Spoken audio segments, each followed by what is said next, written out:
Hello guys, Assalamu alaikum and welcome to my channel. I hope you are well by grace of Almighty Allah. I am also fine. Today we will learn how to learn modal verbs. It's most important for every student, so don't skip this video when you watch. And I also hardly request you that if you are new viewers in the channel, please subscribe my channel and hit the bell icon for more video.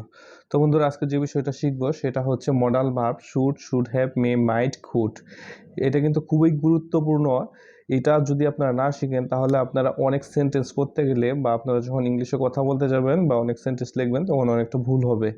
তো আমরা কথা বাড়াবো না, চলুন আমরা main অংশে চলে যাই। তো প্রথমে হচ্ছে আমরা যে জিনিসগুলো শিখবো এটা আবারও রিপিট করতেছি, should have may might could. তো আমরা কিভাবে শিখবো এবং আজকে এমনভাবে শিখবো যেন এই ভিডিওটা দেখার পর আপনাদের এই বিষয়ে খুব ক্লিয়ার একটা স্বচ্ছ ধারণা পান এবং আপনারা যেন কোনোদিন না ভুলেন। তো জাস্ট একটু মনোযোগ সহকারে ভিডিওটা দেখতে থাকুন। তো প্রথমে দেখুন, প্রথমে আমরা যে জিনিসটা শিখবো সেটা হচ্ছে শুডের ব্যবহার। শুডের ব্যবহার আপনারা কিভাবে করব। শুড মানেটা আমরা প্রথমে জানবো আসলে শুড মানেটা কি। শুড মানে হচ্ছে উচিত। তাহলে সাবজেক্ট যোগ শুড, এরপর ভার্ব এর প্রেজেন্ট ফর্ম বসে। যেমন প্রথমে সাবজেক্ট, তারপরে শুড, তারপরে শুডের পর যেখানে শুডের পর কি বসবে, ভার্বের প্রেজেন্ট ফর্ম বসবে। সেটা হচ্ছে যেমন প্রথমে আমরা দেখি যেমন আমার স্কুলে যাওয়া উচিত, অর্থাৎ আমার কি স্কুলে যাওয়া উচিত, সেখানে কি হবে I should go to school. যেমন I should go to school, যেমন ভার্বের প্রেজেন্ট ফর্ম যেমন গো এখানে হয়েছে, তাহলে কি হচ্ছে I should go to school. তারপর হচ্ছে তার কাজটি করা উচিত, he should do the work, তার কাজটি করা উচিত। তোমার এখানে আসা উচিত, ইউ শুড কাম হেয়ার, তোমার এখানে আসা উচিত। তারপর হচ্ছে এখানে যে জিনিসটা আপনারা স্মরণ রাখবেন অর্থাৎ স্মরণীয় বা মনে রাখতে হবে সেটা হচ্ছে সাবজেক্টের পর শুড যদি শুড হয় ওই বাক্যে সাবজেক্ট নমিনেটিভ কেস অর্থাৎ কর্তৃকারক হয়। তাহলে নমিনেটিভ কেসটা কি আমরা একটু জেনে নেই, তাহলে জেনে রাখা ভালো আর কি।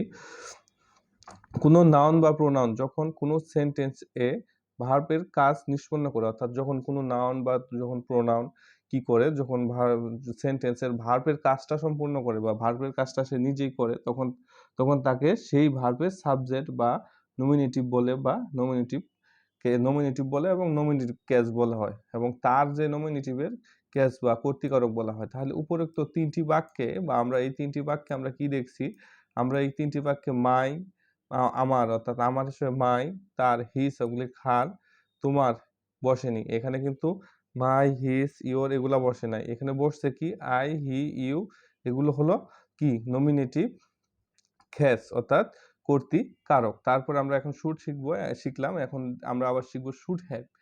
এখন শুড হ্যাভ এর ব্যবহার।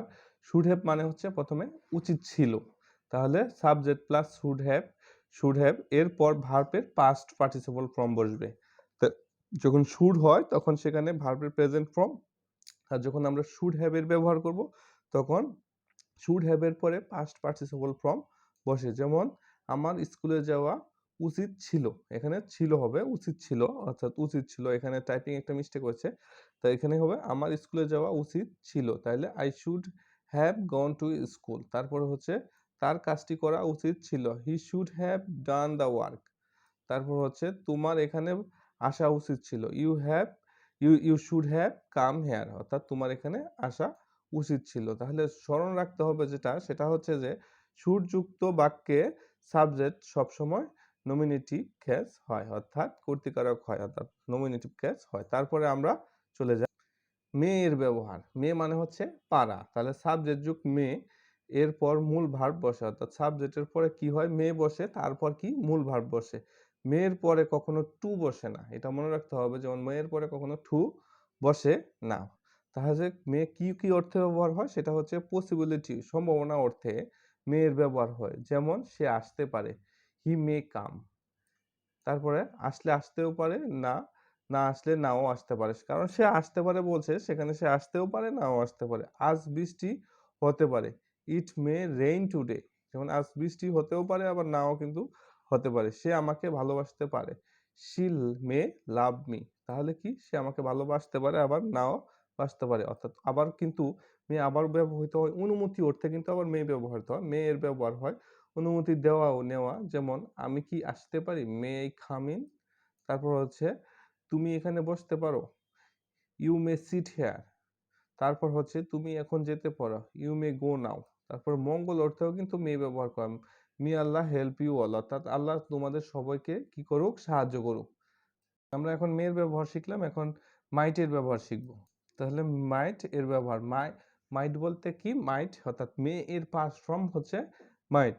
পসিবিলিটি সম্ভাবনা অর্থে সাবজেক্টের পর মাইট বসে, মাইটের পর ভার্বের প্রেজেন্ট ফর্ম বসে। যেমন আমি যেখানে যেতেও পারি, আমি সেখানে যেতেও পারি, কি হচ্ছে, আমি সেখানে যেতেও পারি। I might to go here there, অর্থাৎ 30% এখানে সম্ভাবনা রয়েছে। তারপর হচ্ছে স্মরণীয়, উপরের বাক্যটি মে দিয়ে করা যায় তখন সম্ভাবনা 50%, অর্থাৎ যখন আপনি এই বাক্যটি আমি সেখানে যেতে পারি, আই মে গো দেয়ার, আমি যখন এটা লিখবো আই মে গো দেয়ার, তখন সেটার সম্ভাবনা থাকবে 50%। আর যখন আমরা লিখবো আই মাইট গো দেয়ার, অর্থাৎ তখন সেটার সম্ভাবনা থাকবে 30%। তারপর হচ্ছে পোলাইটলি পারমিশন, অর্থাৎ ভদ্রভাবে অনুমতি চাওয়ার ক্ষেত্রে মাইট ব্যবহৃত হয়। যেমন আমি কি আপনার বইটি নিতে পারি, might I take your books, অথবা books, might I take your books, আমি কি আপনার বইটি নিতে পারি। তারপর হচ্ছে আমি কি আপনার সাথে যেতে পারি, might I go with you, আমি কি আপনার সাথে যেতে পারি। তারপর শিখবো এর ব্যবহার, অর্থাৎ কুড এর ব্যবহার। অতীতকালে অ্যাবিলিটি অর্থাৎ সক্ষমতা, এইবিলিটি অর্থাৎ সক্ষমতা, পাওয়ার সামর্থ্য, ক্যাপাসিটি ক্ষমতা অর্থে কিন্তু কুড বসে।